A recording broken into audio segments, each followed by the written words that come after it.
Étienne Chouard. Je pense que c'est une erreur de penser que les politiques sont impuissants ou incapables ou ne comprennent pas, en faisant comme s'ils servaient l'intérêt général. Et pour servir l'intérêt général, effectivement, ils ne sont pas bons. Si on renverse la perspective en comprenant que finalement ces gens-là servent les intérêts de ceux qui les ont fait élire et qui sont les 1% les plus riches de la population, à ce moment-là, ce n'est pas du tout une catastrophe. Vous parlez de catastrophe, mais c'est une réussite formidable. Tout se passe comme prévu. La sécurité sociale est détricotée, le chômage se porte à merveille, ce qui permet de tenailler les salaires et d'avoir des bas salaires, donc des hauts profits. Donc tout se passe bien, en fait, du point de vue des 1% qui se gavent comme jamais. Les banques qui devraient être en prison pour faillite frauduleuse, leurs patrons se font mieux payer que jamais et arrivent maintenant au gouvernement des différents pays. Je trouve que la situation n'est pas du tout catastrophique pour ceux qui financent les campagnes électorales des élus. Et je trouve que là, de ce point de vue, c'est assez logique.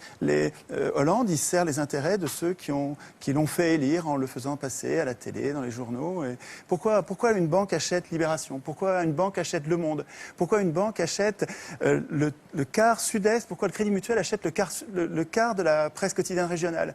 C'est pour gagner les élections. Et ensuite, les élus rendent des comptes à ceux qui les font élire.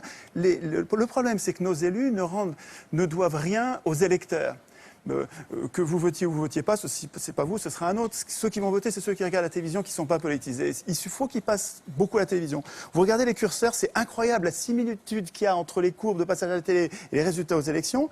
Il suffit de monter les curseurs des challengers, vous les montez à 10, 15%, ça va donner l'impression de la pluralité. Et puis les deux partis qui ont la même politique de droite dure, qui s'appelle gauche et droite, mais en fait ils ont la même politique pour les industriels et les banquiers, les multinationales en fait. Ben, vous les mettez au curseur plus haut et ils vont être élus l'un ou l'autre, en fait, peu importe, ils vont faire la même politique. Alors évidemment, les gens sont gentils, ils croient les candidats au moment des campagnes électorales, et c'est notre gentillesse qui fait la déception après. Mais enfin, après 200 ans d'échec du suffrage universel, qui permet aux riches d'acheter le pouvoir politique, depuis qu'ils écrivent les constitutions, ces gens-là ont mis en place un système, d'abord censitaire, là au moins c'était clair, et ensuite universel quand ils sont aperçus. Tocqueville disait très tôt, donc début du 19e siècle, il disait « Je ne crains pas le suffrage universel, les gens voteront comme on leur dira ». Et ça fonctionne très bien. Donc, le fait de désigner des maîtres au lieu de voter des lois est une imposture politique. Nous ne sommes pas en démocratie. En démocratie, nous voterions nos lois, nous-mêmes.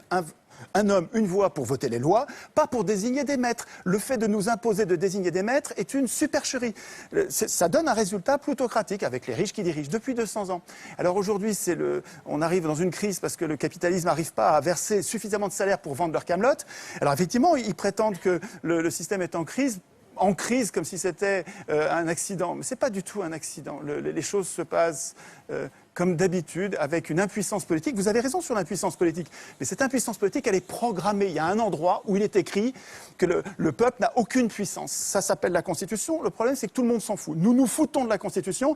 C'est bien fait pour nous. Ce n'est pas la faute des affreux qui dirigent, c'est notre faute à nous de ne pas écrire notre Constitution dans laquelle nous prévoirions notre puissance. Le référendum d'initiative populaire, les élections sans candidat ou les élections avec des primaires et avec l'impossibilité pour les condamnés de se représenter, etc.